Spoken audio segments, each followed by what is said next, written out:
First contact. Fatal mistake. The battlecruiser.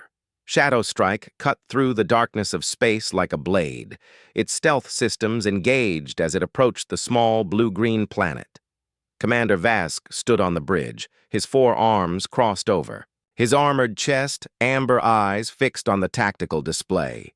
His skin, the color of burnished copper with faint bioluminescent patterns that pulsed with his heartbeat, reflected the soft blue glow of the ship's instruments. "Orbital scans complete, Commander," his second-in-command, Nex, reported. Her voice was smooth, but tense with anticipation. "Human outpost located in the northern hemisphere. Minimal defenses detected. No orbital platforms, no energy shields." "Just as our client described," Vask grunted, his upper mandibles clicking softly as he contemplated the information. After 20 cycles as leader of the Silent Blades, he had learned to trust his instincts. Something about this job felt wrong. Humans were relatively new to the galactic scene, but stories circulated, whispers of their tenacity in battle, their unpredictability. "The fee is unusually high for such a simple target," he remarked, pupils contracting to thin slits as he zoomed in on the outpost's layout. "What's so special about this place that our client wants it neutralized so badly?" Nex flicked her tail, a sign of impatience. "The planet is rich in quantum-grade beryllium. One vein near the human outpost contains enough to power a core world for a decade. Besides, they're just humans, barely spacefaring. Their weapons are primitive, their tactics predictable." Vask wasn't convinced, but the contract had already been accepted. The Silent Blades had never failed a mission, and he wouldn't allow this one to be the first, especially not against humans. "Prepare the dropships," he ordered. 3 attack vectors, just as we planned. I want stealth insertion until we reach the perimeter, then overwhelming force. We'll be off-world before their distress signal reaches the nearest human fleet." His crew moved with practiced efficiency, warriors who had fought together across 100 worlds. They were the best mercenary unit in 3 sectors, feared even by the Galactic Conclave's elite forces. 40 veteran fighters armed with the finest weapons credits could buy. What chance did a handful of humans have? As Vask strapped himself into the lead dropship, he ran a final system check on his battle armor. The symbiotic exoskeleton responded to his neural commands, weapons systems online, shield generators humming with power. Next to him, his assault team prepared similarly, their movements precise, confident. "Remember," he addressed them. "Quick and clean. No survivors." The client was explicit about that. The dropships detached from the Shadow Strike with barely a shudder, descending through the planet's atmosphere with predatory grace. Vask watched through the viewports as clouds parted to reveal a landscape of dense forests and rolling hills. The human outpost sat in a clearing, its structures simple and unassuming. "Approaching drop zone," the pilot announced. "No detection signals. They don't know we're coming." Vask felt the familiar surge of adrenaline, the battle thrill that had drawn him to this life. "Silent Blades, prepare to deploy. Victory is already ours." The first indication that something was wrong came when they were 300 meters from the ground. A series of explosions erupted in perfect sequence, forming a ring of fire around their intended landing zone. "Evasive maneuvers!" Vask shouted, but it was too late. Something struck the dropship's port engine. Not random fire, but a precisely aimed shot that crippled the stabilizers. The craft lurched sickeningly, spinning as it fell. "They knew we were coming," Nex hissed, bracing herself against the bulkhead. "This is an ambush!" Vask snarled, anger overriding surprise. "Crash positions! We fight as soon as we hit!" The impact knocked the breath from his lungs despite the armor's protection.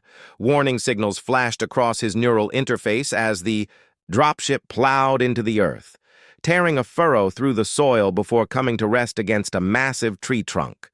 Around him, his warriors were already moving, survival instincts overriding the shock of the crash. "Status report," he demanded, forcing his way through the twisted metal of what had been the ship's exit ramp. "Second drop ship down," came the grim reply through his comm. Third, taking heavy fire, diverting to secondary landing zone. Vask emerged into chaos. The serene landscape had transformed into a battlefield, the air thick with smoke and the scent of scorched metal. He activated his tactical overlay, scanning for the source of the attack. That's when he saw them.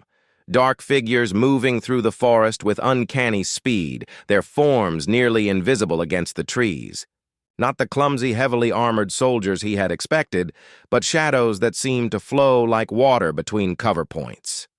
"Spread out," he ordered his warriors. "Defensive formation, Alpha. Locate and eliminate those snipers." The Silent Blades responded instantly, fanning out from the crash site with weapons ready. They were the finest mercenaries in the sector, veterans of countless battles. They should have easily overwhelmed the human defenders. Instead, they began to die. The first fell to a shot so precise it found the gap between helmet and collar plate, a target barely the width of a finger. The second and third dropped simultaneously, taken out by explosives that seemed to materialize beneath their feet. The fourth was simply there one moment and gone the next, vanished into the forest with only a strangled cry that cut off abruptly. "What in the void is happening?" Nex demanded, crouching next to Vask behind the twisted remnants of their ship. "These aren't colony defenders." Vask's mind raced as he analyzed the attack pattern. The humans weren't just firing randomly, they were systematically isolating and eliminating his warriors using the terrain to their advantage. They moved like ghosts, visible only in brief flashes before disappearing again. Special forces, he realized aloud, a cold dread settling in his stomach. Elite warriors. Our intelligence was wrong. A burst of gunfire forced them lower, projectiles pinging off their makeshift cover with disturbing accuracy. Vask's sensors identified the weapons, chemically propelled projectiles rather than energy-based, primitive by galactic standards, but devastatingly effective at close range. "Commander, we've lost contact with the third dropship," his communications officer reported, voice tight with strain. 12 warriors confirmed down, 8 more unresponsive. Half his force gone in minutes. Vask had never experienced anything like this. The Silent Blades had faced conclave commandos, fought through planetary defense systems, even survived an encounter with the notorious Kazith berserkers. But nothing had prepared them for the clinical precision of this human attack. "All units, fall back to Rally Point Delta," he ordered. "Maintain fire discipline. These humans are using our aggression against us." As if in response to his command, the forest around them suddenly fell silent. The absence of gunfire was somehow more terrifying than the battle itself.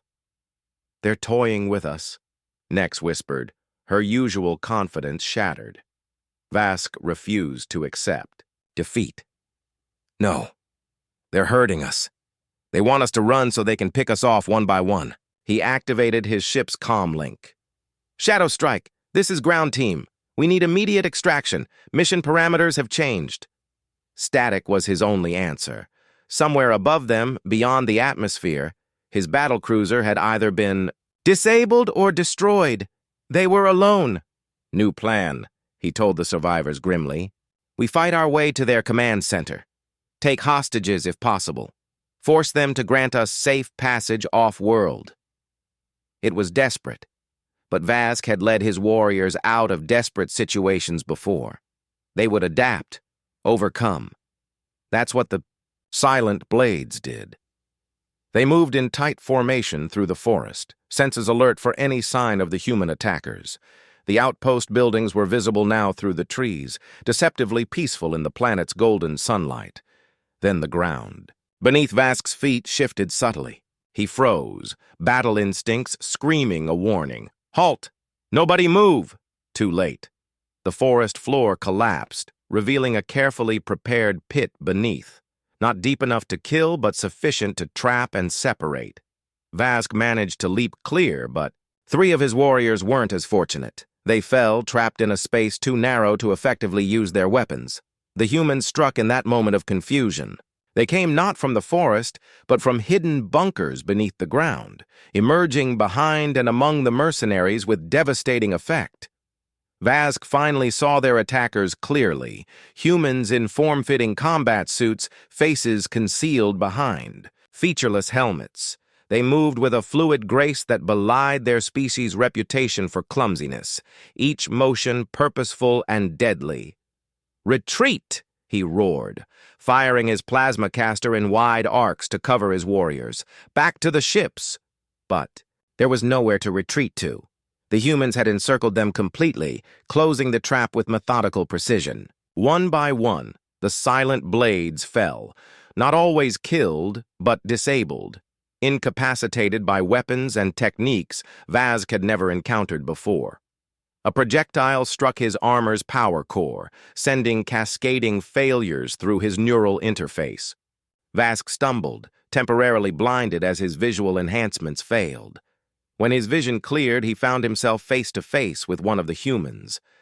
The figure before him was shorter than Vask by nearly a head, physically unimpressive by the standards of most warrior species. Yet there was something in the human's stance that radiated lethal competence, the absolute certainty of a predator that has cornered its prey. "Commander Vask of the Silent Blades," the human spoke, voice rendered flat and emotionless by the helmet's translator. "Your reputation precedes you." Vask raised his weapon, determined to die fighting. The human moved faster than seemed possible, a blur of motion that ended with Vask's arm wrenched painfully behind him, his weapon clattering uselessly to the ground. "That reputation is now tarnished," the human continued conversationally, as if they weren't in the middle of a battlefield. "You thought we would be easy prey. A common mistake, and your last." Through pain and disbelief, one thought crystallized in Vask's mind. They had been set up. Someone had deliberately fed them false intelligence, ensuring the Silent Blades would walk into this trap. But why? "Who sent you?" he demanded, his pride in tatters but his will unbroken. "What do you want from us?" The human's helmet tilted slightly, the gesture somehow conveying amusement. "Sent us? Commander, this is our outpost. You invaded our territory. The question is, who sent you?" Before Vask could respond, an explosion rocked the battlefield. The third dropship, previously unaccounted for, roared overhead, laying down suppressing fire. A desperate rescue attempt by his surviving warriors. The distraction was enough. Vask broke free, his combat training taking over as he struck the human with all four arms in rapid succession. The blow should have been devastating, but the human rolled with the impact, minimizing the damage. "Fall back!" Vask shouted to his scattered forces. "Emergency extraction!" As he ran toward the hovering dropship, Vask realized that the humans weren't pursuing with their previous intensity. They fired enough to appear engaged, but their earlier deadly accuracy was conspicuously absent. They were letting him escape. But why? The question haunted him as the battered dropship clawed its way into the sky, carrying the 12 survivors of what had been 40 elite warriors, nearly 70% casualties in less than an hour of combat. "The Shadow Strike is gone," Nex reported, her voice hollow with shock. "Destroyed by ships that weren't there until they opened fire." Vask stared out at the stars, his certainties shattered. The Silent Blades had suffered their first true defeat, and at the hands of opponents they had gravely underestimated. "Set course for the nearest neutral port," he ordered. "We need to regroup, understand what happened here." But as the planet receded behind them, Vask knew one thing with absolute certainty. He would never again underestimate humans in battle. Their reputation for unpredictability and tenacity wasn't just rumor, it was a warning, one he had failed to heed, and his warriors had paid the price. Unknown to Vask, a tracking device planted during the brief confrontation was already transmitting their position to the human special forces. His escape was merely the beginning of a hunt that would change him forever. The real battle was just beginning. The hunted, The neutral outpost of Kerrigan's Landing was a chaotic sprawl of mismatched architecture, a haven for those who preferred to operate beyond the reach of galactic law. Under normal circumstances, Vask would have avoided such places. Too many eyes, too many potential enemies. But normal circumstances had ceased to exist 3 days ago on that cursed human planet. The Silent Blade's dropship limped into port, its engines struggling to maintain basic functions. As they docked at a remote berth, Vask surveyed his remaining warriors. 12 survivors from a force of 40, and those 12 were broken, not just physically, but in spirit. The Silent Blades had always believed themselves invincible. That belief had died in the forests of a human outpost. "Secure medical supplies and repair components," he ordered Nex. "Minimum exposure. I don't want anyone knowing we're here." She nodded, her usually bright scales now dull with exhaustion. "And after repairs, Commander?" The contract was a trap." Vask cut her off, mandibles clicking sharply in frustration. "Someone wanted the Silent Blades eliminated, and they used the humans to do it." He moved to the ship's communications array methodically, disconnecting tracking systems and emergency beacons. The humans had let them escape. That fact gnawed at him, defying everything he knew about battlefield tactics. Victorious forces didn't allow enemies to retreat unless... "They're following us," he realized aloud. "Our escape was part of their plan." Nex's head snapped up, alarm flashing in her compound eyes. "Impossible! We would have detected pursuit." "Would we?" Vask gestured at their crippled ship. "Our sensors are damaged, our defensive systems compromised. And these aren't ordinary soldiers. They're something else entirely." He ordered an immediate manual inspection of the ship's hull. His suspicion was confirmed when one of his warriors discovered a small device attached near the engine housing, a transmitter unlike any they had encountered before, designed to mimic the ship's own electronic signature. "Get rid of it," Nex urged. "Destroy it now." Vask held up a restraining hand. "No. If we deactivate it, they'll know we've discovered their trick." His mind raced through possibilities. "We leave it active but hardwire a false signal path. Make them think we're heading for the Tarsus sector while we move in the opposite direction." As his warriors implemented the deception, Vask retreated to his private quarters. He needed to think, to understand what had happened. The Silent Blades had built their reputation on thorough intelligence and flawless execution. Yet they had walked into an ambush that seemed designed specifically to counter their tactics. He activated his personal database, reviewing the contract that had led them to disaster. The client had used intermediaries, their identity hidden behind layers of encryption, standard procedure for high-profile targets. The payment had been substantial, transferred to their accounts before the mission launched. Everything had appeared legitimate. Yet the human outpost had been waiting for them, prepared with countermeasures that neutralized the Silent Blade's advantages. It wasn't just good defense. It was as if they had studied Vask's tactics, knew exactly how he would attack. A memory surfaced, the human soldier who had spoken his name. "Commander Vask of the Silent Blades, your reputation precedes you." Not the words of someone surprised by an attack, but of someone who had been expecting it, someone who knew who they were facing. The revelation hit him like a physical blow. This wasn't a random assignment. His force had been specifically targeted, lured to that planet to be decimated by human special forces. But why? The Silent Blades had enemies, certainly. Mercenaries always did, but none with the resources or motivation to orchestrate something this elaborate. Unless... A chime from his door interrupted his thoughts. "Commander," Nex's voice was tight, with controlled panic. "We have a situation." Vask followed her to the ship's sensor room, where their technician was frantically working controls with all 4 arms. "Unknown vessel appeared at the edge of the system 10 minutes ago," the technician reported. "It's not broadcasting identification and doesn't match any known registry." "Show me," Vask demanded. The screen displayed a sleek craft, smaller than their own ship, but radiating power in the way its energy signature pulsed. Its design was unfamiliar, with smooth lines and minimal external features, built for stealth and speed. "Humans?" Vask asked, already knowing the answer. The technician nodded grimly.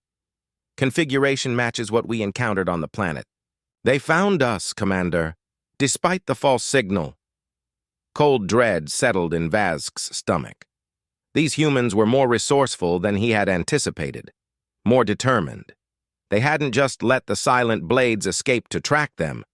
They had let them escape to hunt them. "Prepare for immediate departure," he ordered. "Minimize power usage. Engage stealth protocols. We need to break orbit without being detected." But even as his crew rushed to comply, Vask knew they were at a disadvantage. Their ship was damaged, their numbers reduced, and their enemy was an unknown quantity. For the first time in his career as a mercenary commander, Vask felt the unfamiliar sensation of fear, not the momentary panic of battle, but the deep existential dread of being prey rather than predator.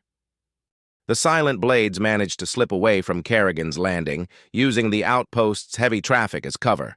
They plotted a course through a dense asteroid field, hoping the natural interference would mask their ion trail. For 6 hours, they drifted in eerie silence, power systems reduced to bare minimum, life support functioning just enough to keep them alive. Vask used the time to review everything he knew about humans, which, he realized with growing unease, wasn't much. Their species had emerged on the galactic scene relatively recently, establishing colonies on a handful of worlds along the outer rim. Their technology was considered primitive by most standards, their military capabilities unremarkable. Yet, the warriors Vask had faced were anything but unremarkable. "Commander," one of his warriors interrupted his research, "you should see this." On the sensor display, a pattern was emerging. Small objects were systematically moving through the asteroid field, following a search grid that would eventually intersect with their position. "Drones," Vask realized. "They're using automated scouts to find us." "We can't stay hidden forever," Nex pointed out. "Eventually, life support will fail, or they'll simply search every cubic meter of this field." Vask considered their options. Running was impossible. Their ship was too damaged for sustained high-speed travel. Fighting was equally futile given their recent experience with human combat capabilities. That left only one choice. "We need to split up," he decided. "Divide their attention." The plan was desperate. Separate the surviving silent blades into 3 groups, each taking a different escape route. One group would remain with the ship, attempting to draw the human pursuers away. The second would use the ship's auxiliary craft to head for the nearest populated system. The third, Vask's group, would take the remaining functional dropship and make for a hidden emergency rendezvous point established years ago for exactly this kind of situation. "If any group reaches safety, they wait 30 days, Vask instructed. "If the others don't appear, assume they're lost and rebuild. The silent blades will survive, even if some of us don't." As they prepared to implement this final gambit, Vask pulled Nex aside. "If you make it and I don't," he told his second-in-command, "find out who betrayed us. Someone sold us to these humans, and they need to pay." Nex clasped his forearm, a gesture of loyalty and respect. "We'll make it, Commander. All of us." But her confidence rang hollow, and they both knew it. The 3 vessels separated, each taking a carefully plotted course designed to appear random while actually leading to their designated escape vectors. Vask's dropship, carrying himself and 3 warriors, powered up just enough to navigate the asteroid field's treacherous currents. For a brief, hopeful moment, it seemed their plan might work. The human vessel remained distant, its drones continuing their methodical search pattern. Then everything changed. "Multiple energy signatures!" his sensor operator hissed. "The human ship is deploying smaller craft. They're pursuing all 3 groups simultaneously." Vask watched in dismay as the tactical display confirmed his worst fears. The humans hadn't been fooled by their diversion. Somehow they had anticipated the Silent Blade's strategy and prepared accordingly. "Maximum thrust," he ordered grimly. "Forget stealth. We need speed now." The dropship surged forward, weaving through the asteroid field with dangerous velocity. Behind them, one of the human pursuit craft followed, matching their every maneuver with uncanny precision. "How are they doing this?" one of his warriors demanded, voice edged with panic. "It's like they know our moves before we make them." Vask had no answer. The humans' ability to anticipate their tactics went beyond good training or advanced technology. It was as if they had fought the Silent Blades before, learned their methods, their thinking. A sudden impact rocked the dropship, sending warning lights flashing across the control panels. "They've hit our port stabilizer," the pilot reported. "We're losing attitude control." Another hit, this one more precise. Not to destroy, but to disable. The humans weren't trying to kill them, at least not yet. They wanted the Silent Blades alive. That realization chilled Vask more than the prospect of death. In his long career, he had witnessed what happened to captured mercenaries. Information extraction was rarely gentle, especially when conducted by species with as much to prove as humans. "Prepare for crash landing," he ordered as their ship entered the atmosphere of a small, unnamed moon. "And be ready to fight as soon as we touch down." The impact was jarring despite the pilot's best efforts. The dropship skidded across a barren, rocky plain before coming to rest against an outcropping of jagged stone. Atmosphere was thin but breathable, gravity lighter than standard, not ideal conditions but survivable. Vask led his warriors out of the wrecked ship, each carrying whatever weapons had survived the crash. They positioned themselves among the rocks, using the natural terrain for cover, and waited. The human pursuit craft landed with considerably more grace 300 meters away.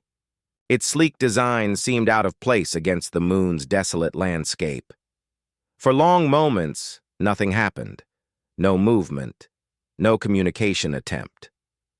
Then a single figure emerged, walking casually toward their position as if taking a stroll, rather than approaching armed enemies. Even at a distance, Vask recognized the distinctive armor of the human Special Forces unit they had encountered on the planet. "Commander Vask," the human's voice carried clearly across the barren ground, amplified by their helmet systems. "I think it's time we talked." Vask signaled his warriors to hold their fire, though every instinct screamed to eliminate this threat. "About what?" he called back. "Why you've hunted us across half a sector." "About why you attacked our outpost," the human replied, still advancing. "About who hired you. About why 40 elite mercenaries were sent to eliminate a scientific research station with no strategic value." That gave Vask pause. Scientific research? Their intelligence had identified the target as a military installation, a forward operating base for human expansion. "Your weapons fire suggested otherwise," he replied cautiously. The human stopped 30 meters away, close enough for conversation, far enough to react if attacked. "We're Special Forces Task Group 7. We were there because we received intelligence that the research station would be targeted. We've been tracking your employer for some time." Vask's mind raced. If the human was telling the truth, and he had no reason to lie while holding all the advantages, then the Silent Blades had been manipulated far more extensively than he had realized. "Who is my employer, then?" he challenged. "Since you seem to know so much." The human's helmet tilted slightly. "That's what I was hoping you could tell me. We've identified 6 potential entities with both the motivation and resources to orchestrate this attack. Your testimony would narrow our search considerably." Vask laughed bitterly. "And why would I help you? You've killed most of my warriors, destroyed my ship, and hunted me across space." "Because," the human said simply, "whoever hired you has Already tried to eliminate you as a loose end. The question isn't whether you'll die, Commander. It's whether you'll die for nothing or with purpose. The words struck Vask like a physical blow. Everything, the false intelligence, the perfect ambush, the ease with which they had been tracked, suddenly made terrible sense. They had never been meant to succeed. They had been sacrificed. "How do I know you're telling the truth?" he demanded. But doubt had already taken root. In response, the human removed their helmet, revealing features that Vask found difficult to read. The face was weathered but not old, with eyes that held the hardness of someone who had seen too much conflict. "I'm Major Sarah Chen, Earth Special Forces," she said. "And right now, Commander, I'm the only chance you have of surviving whoever wants you dead." Around them, the barren landscape seemed to hold its breath. Vask knew he was at a crossroads: continue fighting a battle he couldn't win, or take a chance on this human's offer. Neither option appealed to him, but one at least offered the possibility of vengeance against whoever had betrayed the Silent Blades. "My warriors," he said finally, "the ones who escaped in the other vessels. What happens to them?" Major Chen's expression remained neutral. "They're being pursued, same as you. Their survival depends on their choices when cornered, just as yours does now." Vask knew then that the legendary Silent Blades were finished, regardless of his decision. Their reputation was shattered, their numbers decimated. Even if they somehow escaped these humans, they would never recover from such a defeat. But perhaps something could be salvaged from the ruins: knowledge, vengeance, a chance to make whoever orchestrated their downfall pay for their treachery. "Very well, Major," he said, slowly lowering his weapon. "Let's talk." As he stepped out from behind his cover, Vask felt the weight of leadership lift from his shoulders, replaced by a new burden, that of survivor, witness, and potential ally. To the very humans who had destroyed everything he had built, the hunt was over. What came next would write a new chapter in the bloody history of the Silent Blades, one that would ensure no mercenary group ever underestimated humans again. Never again. The human vessel, Nemesis, bore little resemblance to the utilitarian military ships Vask had encountered in his long career. Its interior was a study in efficient minimalism, with smooth surfaces and integrated systems that seemed to anticipate the crew's needs before they were expressed. Like its occupants, the ship projected an aura of quiet competence that Vask found more intimidating than any display of brute force. 26 hours had passed since his surrender on the barren moon. In that time, he had learned more about humans than most aliens discovered in years of contact. Most of it disturbed him deeply. "Your species is young," he remarked to Major Chen as they sat in what passed for the ship's conference room. "Barely space-capable by galactic standards. Yet you fight with the precision of the Xith and the cunning of the Volhan Dominion. How is this possible?" Chen's expression remained neutral, but Vask had begun to recognize the subtle tells in human facial movements, the slight tightening around the eyes that indicated she was considering how much to reveal. "Necessity," she finally answered. "Humanity spent its formative years fighting itself. We perfected warfare before we perfected space travel." She gestured to a holographic display showing the status of the other Silent Blades groups. One vessel had been captured intact, with all warriors alive. The main ship, however, had resisted to the end. No survivors. "Your people are loyal," Chen observed. "They chose death over surrender." Vask felt a complex mixture of pride and sorrow. The Silent Blades were more than mercenaries. "We were family." "Were," Chen noted the past tense. "You've accepted it's over, then?"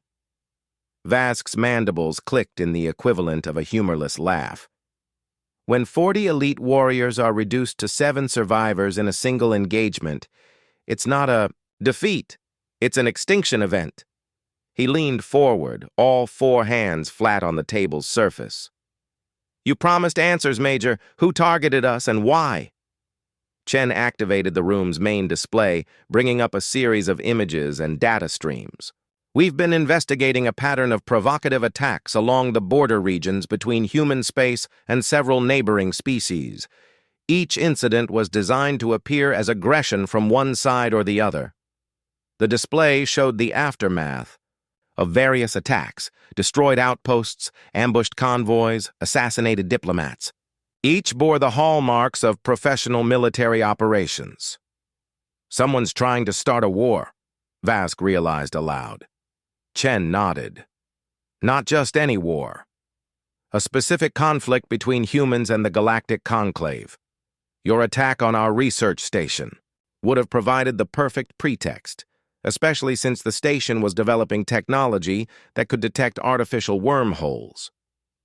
Vask's blood ran cold.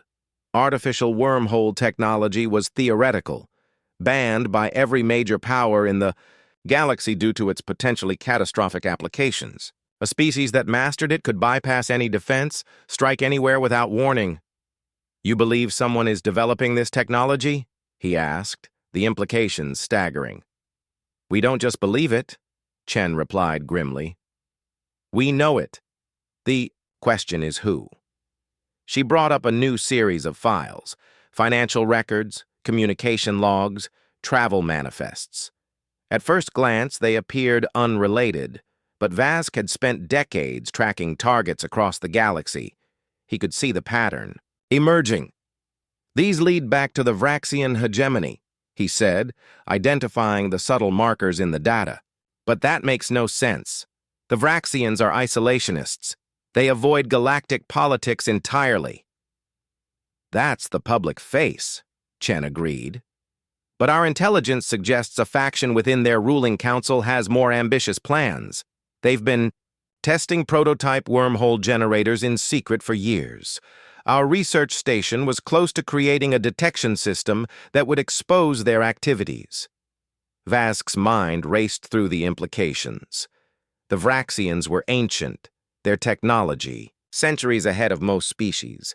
If they had solved the wormhole problem and wanted to expand their influence, they needed a distraction, he concluded. A war between humans and the Conclave would keep both sides occupied while they perfected their technology. And once perfected, Chen added, they could defeat either exhausted victor at their leisure. Vask sat back, his tactical mind appreciating the elegant brutality of the plan. So the silent blades were just pawns, expendable pieces sacrificed to advance a larger strategy. Precisely, Chen confirmed. You were selected because of your reputation. An attack by the infamous Silent Blades would demand a significant response from Earth's government. The Vraxian faction didn't expect you to succeed. They expected you to die spectacularly, creating an interstellar incident. Vask's anger, which had simmered since the ambush, now threatened to boil over. The Silent Blades had been used, manipulated like novice mercenaries on their first contract. Worse, they had been considered disposable. Their deaths calculated as nothing more than a political convenience. I want proof, he demanded. Not intelligence analysis or financial trails. Concrete evidence that the Vraxians set us up. Chen's slight smile caught him off guard. That's why we let you escape from the planet, Commander. We needed you to lead us to your contact, the middleman who arranged the contract. Understanding dawned on Vask. Kerrigan's Landing. You were watching to see who I contacted. And we weren't disappointed, Chen confirmed, bringing up surveillance footage from the outpost. It showed a hooded figure entering a secure communication booth shortly after the Silent Blade's arrival. This operative transmitted your location to a Vraxian handler immediately after confirming your presence. They never expected you to survive the initial attack, so they had to improvise when you escaped. Vask studied the figure, committing the A. Details to memory. Do you have a name?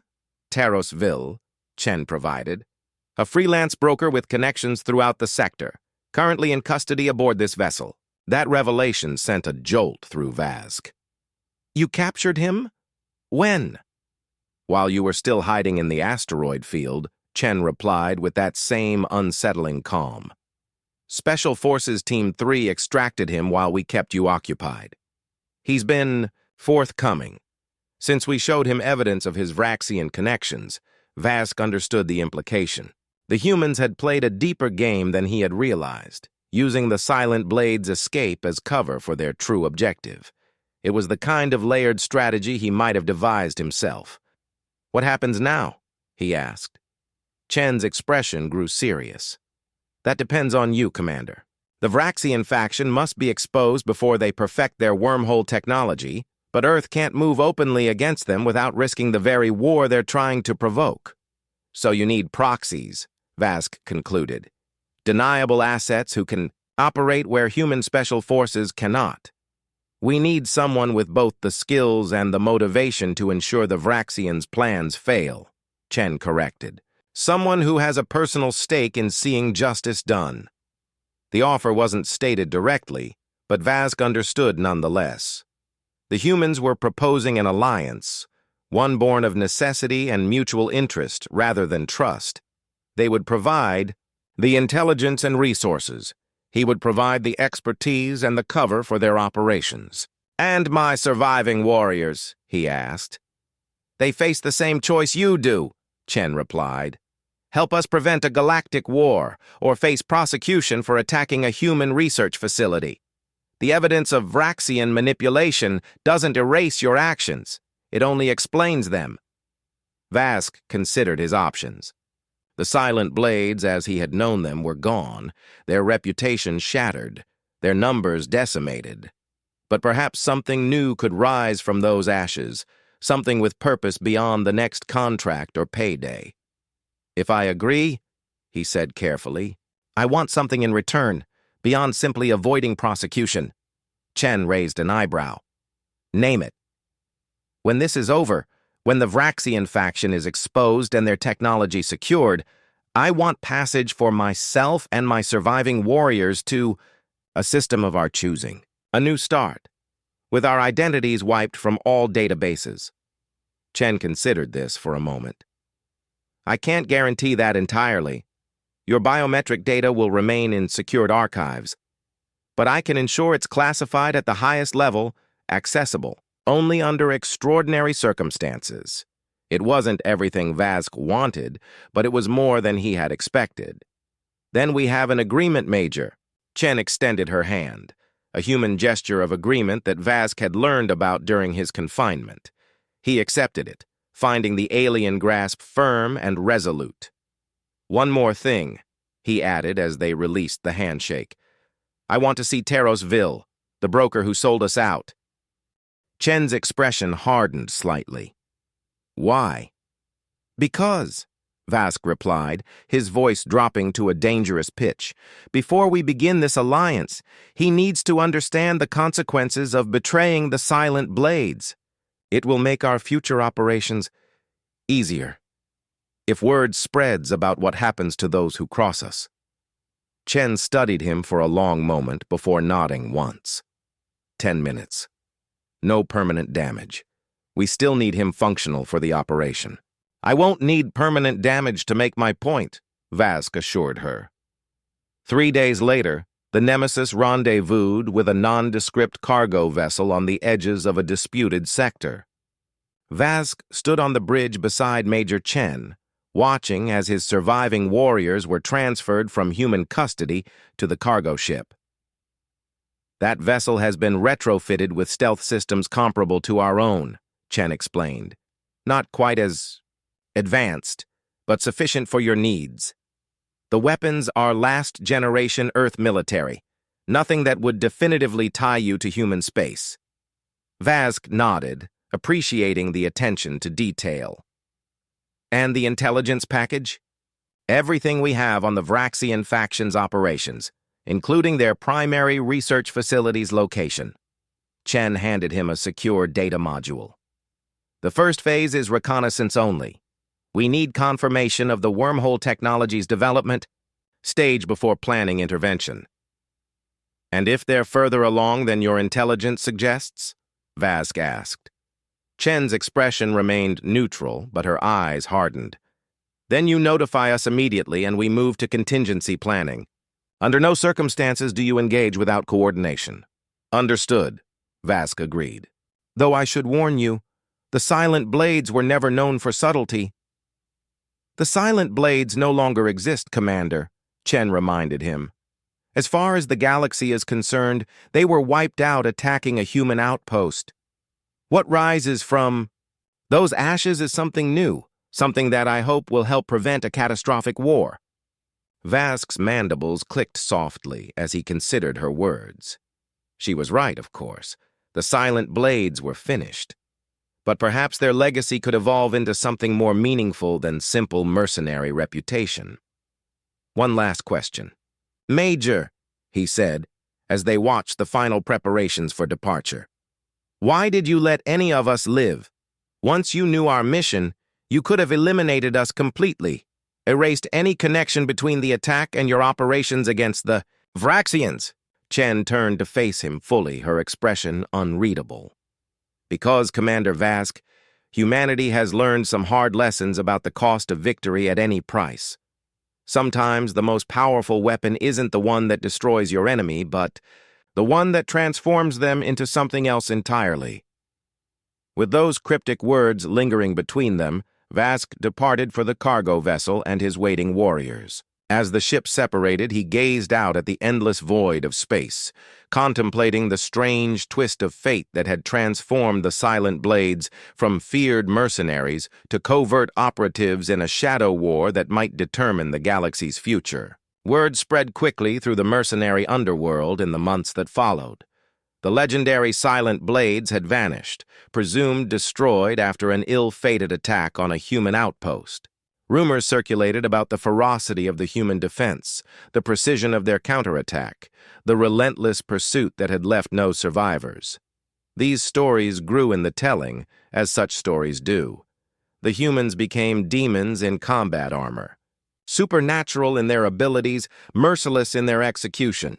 Mercenary commanders who might once have considered human targets now quietly declined such contracts, citing operational concerns or resource limitations.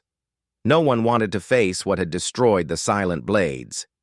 Few knew the truth, that Vask and a handful of his warriors still lived, operating in the shadows against targets even they had once considered untouchable.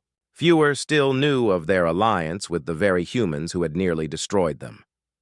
On a remote trading station in the Perseus Arm, two mercenary commanders shared drinks and confidences, discussing potential contracts with the careful language of their profession. The Vraxian job, one said casually. Good credits, minimal security according to the intel. Interested? The other commander, a veteran of a dozen campaigns, visibly paled. Vraxian? No, not for triple the fee. Why not? Easy work from what? I hear. The veteran leaned closer, voice dropping to a whisper. Because that's what they told the Silent Blades about that human outpost. Look what happened to them. You believe those stories? The first commander scoffed. Propaganda and exaggeration. I knew Vask, the veteran replied solemnly. Fought alongside him in the Teresian conflict. He was the best tactical mind I ever encountered, commanding the finest mercenary unit in the sector. If the humans destroyed them... He shook his head, emphatically.